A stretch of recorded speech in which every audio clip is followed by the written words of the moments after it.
చరణ్ టీవీకి స్వాగతం. సిబిల్ స్కోర్ ఉంటేనే రాజీవ్ యువ వికాసంకు అర్హులు. 40% దరఖాస్తులు తిరస్కరణకు అవకాశం. యువతకు ఆర్థికంగా అండగా ఉండేందుకు రాష్ట్ర ప్రభుత్వం ప్రవేశపెట్టిన రాజీవ్ యువ వికాసం పథకంలో దరఖాస్తుదారుల క్రెడిట్ హిస్టరీ కీలకం కానుంది.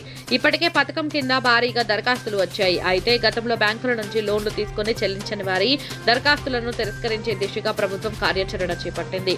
దరఖాస్తుదారుల సిబిల్ స్కోరు వివరాలు, లోన్ రీపేమెంట్ హిస్టరీ వంటి అంశాలను బ్యాంకుల నుంచి సేకరించేందుకు ప్రభుత్వం ప్రత్యేక చర్యలు తీసుకుంటోంది. ఈ ప్రక్రియ పూర్తయిన తర్వాత దరఖాస్తులను వడపోసే అవకాశం ఉంది.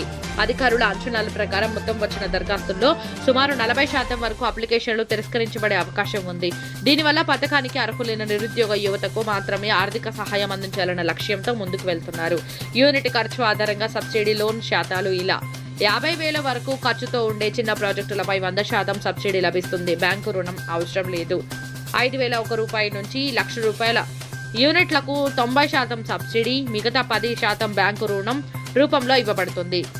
1,01,000 నుంచి 2,00,000 వరకు 80% సబ్సిడీ, 20% బ్యాంకు రుణం అందుతుంది.